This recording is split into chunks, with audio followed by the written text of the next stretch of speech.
Well, good evening, everyone. It's nice to be back. This is the second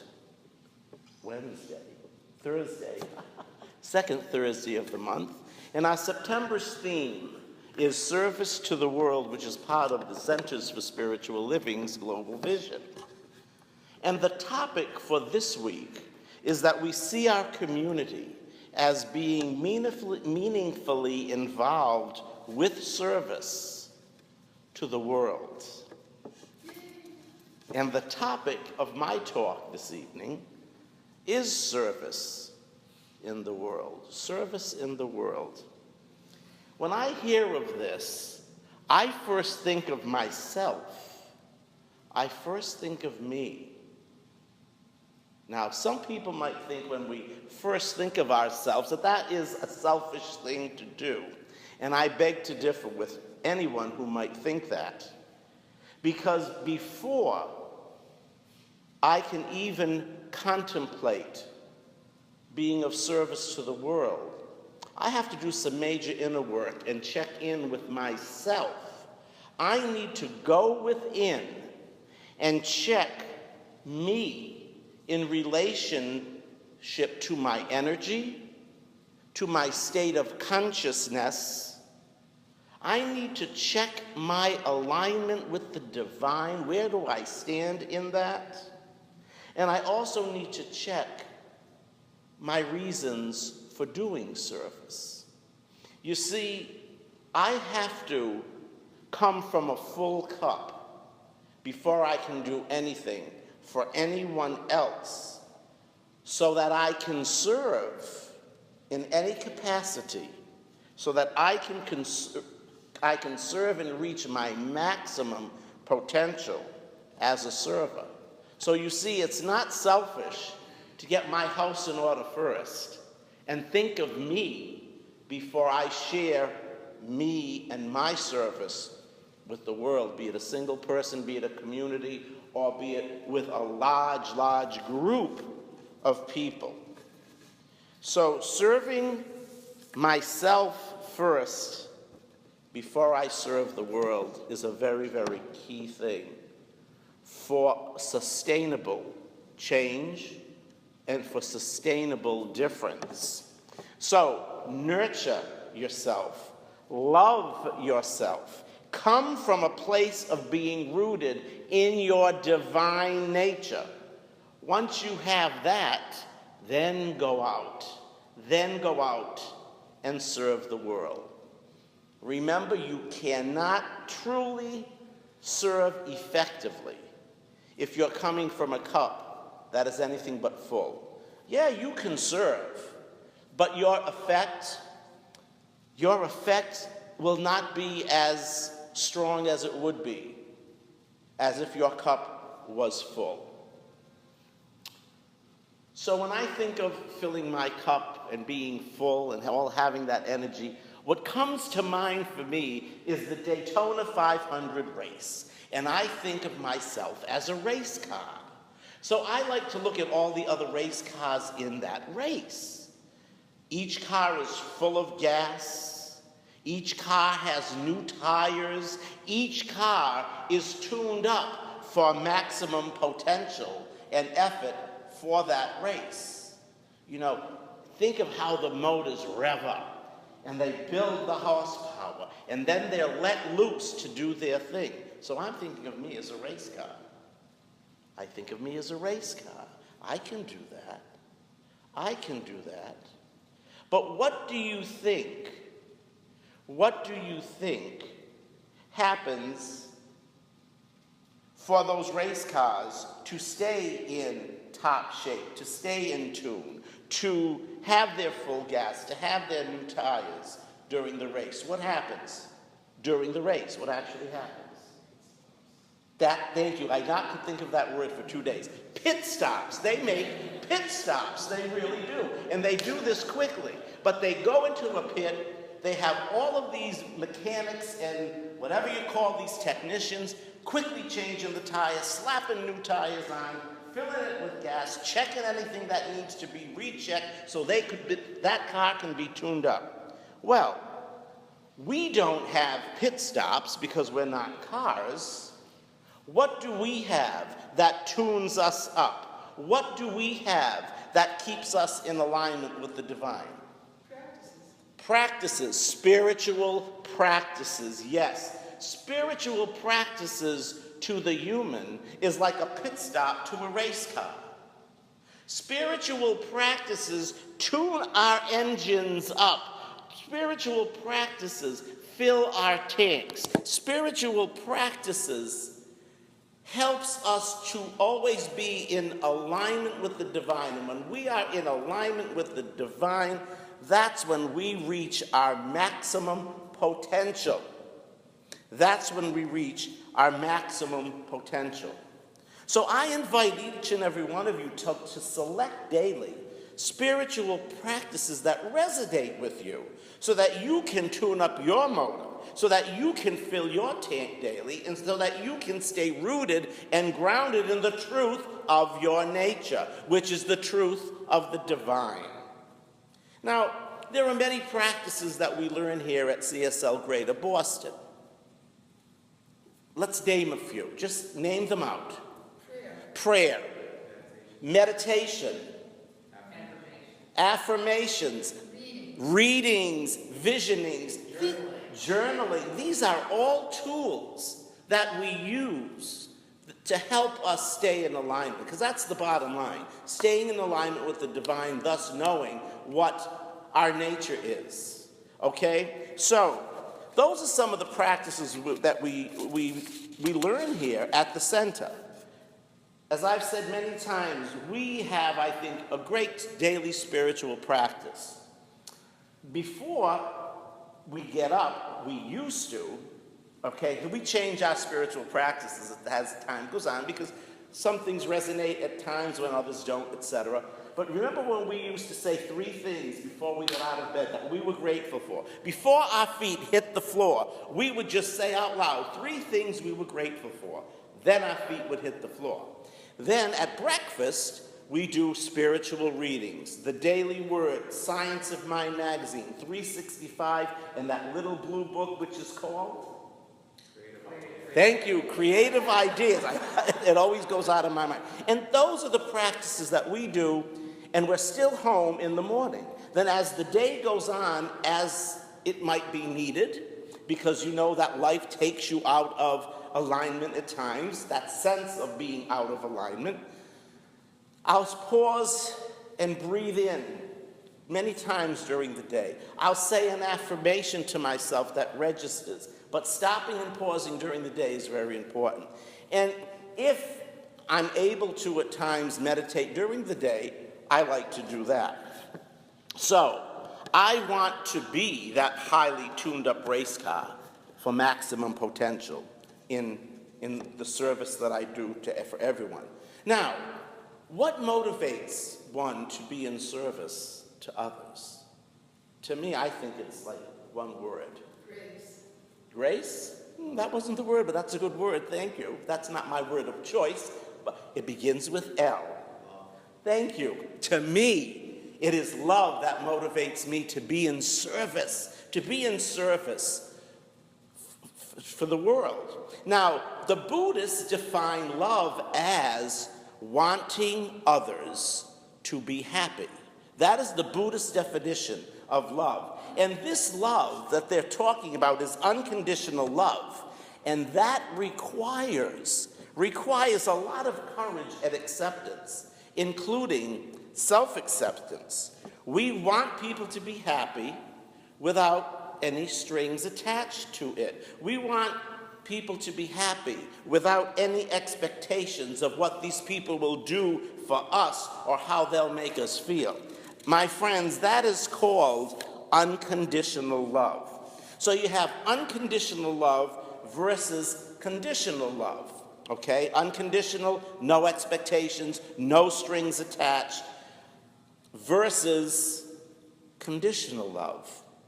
I love you because you make me feel good. I love you as long as you're doing things the way I want you to do things. I love you because you are mine. Wow. Those are heavy, heavy strings to place on any type of love that we give. So that is conditional. So, a great example for me of unconditional love are my puppies. Now, many of you have met my puppies. Many of you know of our puppies. And let me tell you, any day I can walk in from a day being away from them, I could be unshoveled, unkept, exhausted. I could have a puss on my face, not smiling, feeling like, oh boy, that was a day. The dogs see me, it was like they see the light of the world. Their tails wag, they're all happy to play. They want me just to play and love them. But that is such an example of unconditional love. Now imagine if we could have that kind of unconditional love for the universe. If my puppies can do it, I really think that each and every one of us here can do it. So I just pass that on to you for thinking. So when we come from love, when we come from unconditional love, and when we come from a full cup, that is when our service makes a sustainable difference in the world. Now, Ram Dass has a quote that I think fits very nicely here, and I'm going to repeat the quote to you. At times, helping happens simply in the way of things. It's not something we really think about, merely the instinctive response of an open heart. Caring is a reflex. That kind of stunned me when I thought of that for a minute. Caring is a reflex. Someone slips, your arm goes out. A car is in a ditch, you join others and pitch in to help get it out. You might have a colleague at work who has the blues, and you let them know that you care. It all seems natural and appropriate. You live, you help. And that's the end of his quote. So since helping is a natural reflex, again I say, please, always make sure your cup is full. You are deserving of that. Each and every one of you, you are worth to have a full cup for yourself. You are worthy of that. At times I think we forget. So as I said earlier, we begin with the self. We begin with the self. That's not selfish, that's smart thinking. That is really being kind and unselfish, because if I first put myself in order, then how nice everyone can experience the effects of that. But when I'm not in order, and my house is not in order, and I'm sure Reb G can attest to this, pity poor Reb G, putting up with that effect of me not being in order or coming and doing things from a full cup. So, as I said earlier, you begin with yourself. Now, the simple practice of the golden rule on a daily basis can be a powerful tool here for transformation. Make a place for others. The golden rule. Karen Armstrong, in her book, 12 Steps to Compassionate Life, she suggested 3 things that each of us can do daily to deepen our experience of the golden rule. You all know what the golden rule is, right? Do unto others, I paraphrase it, as you would have them do unto you. I think we have to bring that more into our consciousness globally. Do unto others as you would want them to do unto you. So let me go over the 3 things that Karen Armstrong suggests, okay? The first thing she says is, make a resolution to act once every day in accordance with the positive version of the golden rule. Treat others as you would wish to be treated yourself. So, if you want to experience love, you be that love. If you want to experience peace, you be that peace. What you usually attract is a mirror of yourself, so be what you want to experience. Be whatever you want to experience. So that's the first thing she suggests. I think that's pretty good. All right, the second thing, resolve each day to fulfill the negative version of the golden rule.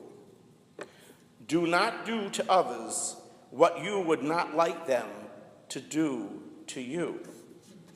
I'm going to repeat that. Do not do to others what you would not like them to do to you. So, if I would not like to be treated unkindly, I should not treat people unkind. If I would not like to be treated unfairly, then I shouldn't be unfair to people.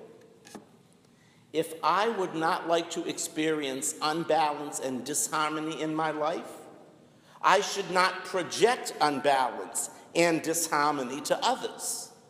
And there's so many ways we can be projecting all of this stuff. So that's her second step. And the third step is to make an effort once a day to change your thought pattern. Change your thought patterns if you find yourself indulging in anger or in self-pity. Here's an example.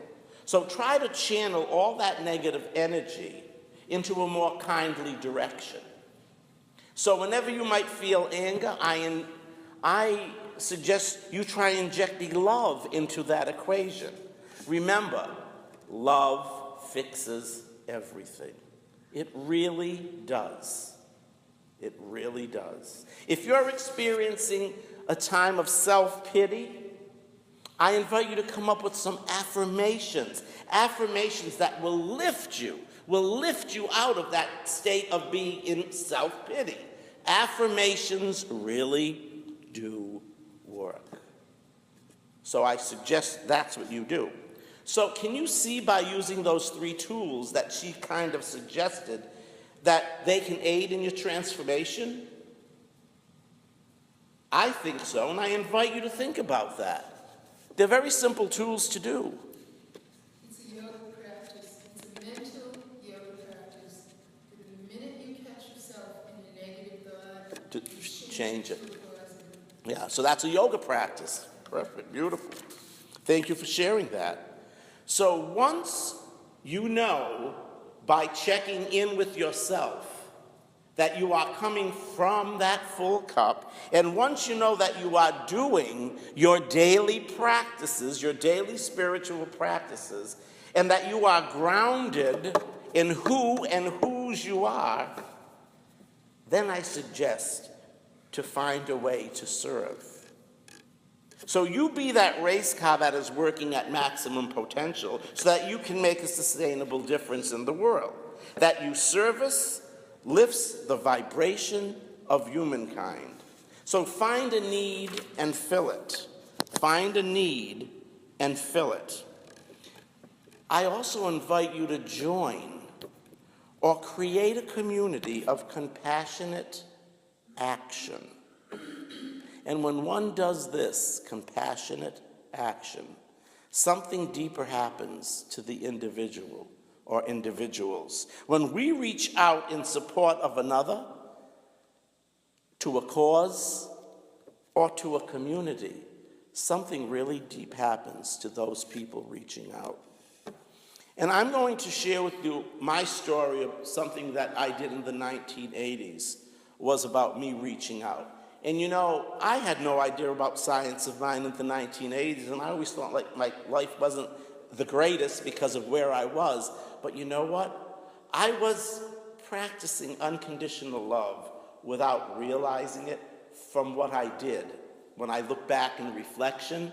So toward the end of the 1980s, when the AIDS epidemic was rampant and people were frightened of anyone who might have had the AIDS virus, I joined Rhode Island Project AIDS. And by joining that project, I involved myself with becoming a buddy, being trained as a buddy. And what that was a person who had a specific kind of training who could help someone living with the HIV virus, taking them to doctors, doing their shopping, helping them in their house, whatever it may be, befriending a person, taking care of them. And it was an amazing journey for me. At that point, people were dying left and right, and all of us buddies would be together to support them even in their transitions. We were even trained at that point about supporting them and their families in their transitions. It was total unconditional love on our parts. It really, really was. And I have to tell you, there was a fallout from that. And I'm going to explain. When some of my friends found out that I was doing this kind of work, I was shunned by some of them. They were afraid to come near me. He goes into a home where someone has the HIV plague, as they would call it. Oh, he's going to get the virus just by, eating off plates that they might have eaten. And people would actually say this. It was a frightening time for so many people. They did not know better. They did not understand the transmission as we learned through the project aids of what they had in the studies. So, literally, I was shunned by quite a few people. He drinks out of the same glass, even though it was washed. That virus is going to get him. He's going to give it to us, And all I can say is, for anyone who might have stayed away from me because I was a volunteer, that volunteering changed my life in such a way, helping these patients, helping to support them, helping to support even their families in the whole psychological effect of what they were going through. I gave my time and love and my patience to such a wonderful group of people, and I got so much more in return than I think that I ever did for the clients of that program. And one of the greatest rewards, not that I was even looking for a reward, is that from that grouping of people in the 80s, that's well over 30 years ago, right? Yeah, 30 years ago. There's a group of friends that some of you might know, my friends Paula and Bob and Dorinda. They were at our installation. I've known them because of Rhode Island Project AIDS. We have become like an extended family where we meet monthly and have monthly dinners, and we know each other's kids and families, and it's just a beautiful, beautiful reward. And none of us were looking for rewards, but we all feel that how blessed we were that we were able to give. So I'm saying to you is that we get so much more, I feel, than what we give. We get it back in so many ways when you're not looking for it also. So I invite each and every one of you to really find a way to serve and see all the changes that you make and see all the changes that enter into your life because of your serving. There's one thing I must caution you on about, though. As you are able to give, you must be able to receive. This is very important, and I can think of when years ago I wouldn't even let anyone buy me a cup of coffee. Like, don't do it. No, I'll get it myself. No.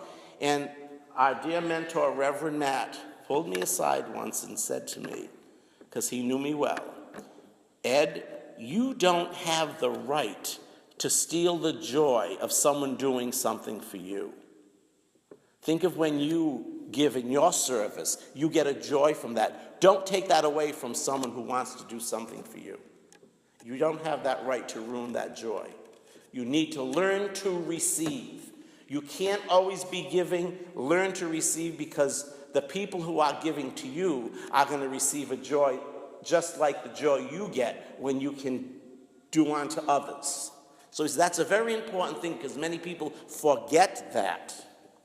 So remember, in your giving, you must be willing to receive. So I would hope that we can look at our CSL community and find a way or a need where we can help and assist in the world. That could be maybe a ministry, that we could come up with some type of project. Put that in your thoughts. Put that in your mind for thinking. That we can do something outside of our doors for the world. It doesn't have to be something grand and but we can begin small and then do something for the outside world, outside of our community. So I invite you to think that. Now, September 11th, which is in 3 more days, is a day of remembrance, as we all know. And it's also commemorated as a day of service nationwide. That is a day of service nationwide. And it's also the first day of an 11-day program called the Compassion Games, started by Karen Armstrong, who gave the 3 tools for the Golden Rule that I mentioned. And it's her version of bringing back the Golden Rule back into the consciousness of humanity. So I invite you to read the Charter for Compassion. And the website, if you can remember this, is very simple, www.charterforcompassion.org. www.charterforcompassion.org. And I say, if this resonates with you, sign the charter and commit to making a change in the world, beginning right where you are. Okay? And I'm going to close this talk with an Ernest Holmes quote, very short. That is why, when we love people, we will go to the limit to help or serve them. Nothing is too great, no sacrifice enough. Namaste.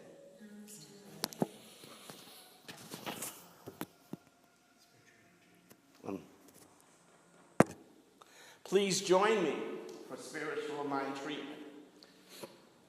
And the purpose of this treatment is that I know that as each and every one of us serve, we come from unconditional love and share that with all those that we serve. That is the purpose of this treatment. So sitting back in your chair, if you feel comfortable, relaxing and envisioning a white light or a light of your color entering the top of your body temple through your head and descending slowly, hitting each cell of your body. And as this descends slowly through your body, you become more and more relaxed into the truth of who and whose you are. And as this light leaves your body temple through your toes and roots itself into the ground, it is rooting the truth of each and every one here this evening. So just breathing in all that truth and exhaling all that love that each one is, I know and I affirm that there is that one infinite creative intelligence, that one mind, that one power, that loving, bright, vibrational force that I call God. Its name is not important. The presence of existence is. Choose a name that resonates with you. That divine flow of good, which is the nature of God, is always present, is always in, through, and as everything. It is all God. It is all good. It is all very, very good. And what makes up that flow is the love, is the peace, is the joy, is the compassion, is the harmony, is the abundance and prosperity and wisdom and clarity and creativity and humor. That is what makes up that flow of good, which is the nature of God. I am a child of this God. I am whole, I am perfect, and I am complete. And it is my birthright to experience this flow of good, which is there for the taking, because it is already there. I have to be aware and open to receive it. And as this is my truth, this is the truth of everyone in this sanctuary this evening and throughout the cosmos. Each and every individual is one with the one. Each and every individual is one with each other. Each and every individual is inseparable from Source, inseparable from the divine, inseparable from the Creator. And as each one further aligns themselves with the truth of their being, the truth of their nature, which is the same nature as the truth of the divine, as each one keeps in alignment, bliss is experienced in all areas of each one's life. And I now speak the word for each one here that I know that as each one gives in service, each one comes from that unconditional love. Each one serves with a full cup. Each one gladly gives of themselves because their cup is full. They are like a full, tuned-up race car. I know this truth. And I also know that as each one gives unconditionally, the joy, the pleasure, the beautiful experience that comes from service enters their experience, enters their life, and lifts themselves up into higher vibrations of the divine, of love, of just being the wonderful spiritual beings that each one is. I am so grateful, so grateful that I know this truth, that I hold this truth, that I call forth this truth right here and right now. I am grateful. I am thankful that I see this unconditional love being shared throughout the world from each one's service to others. I am grateful. I now release this word into the law of infinitesimal possibilities, knowing that once the word has been released, it cannot come back void, because once released into the creative process, this is done to its perfect final completion, as perfect, as complete, as each and every one standing and sitting here in front of me this evening. I say amen to this, hallelujah, and I also root this in knowing by each and every one of us saying, and so it is.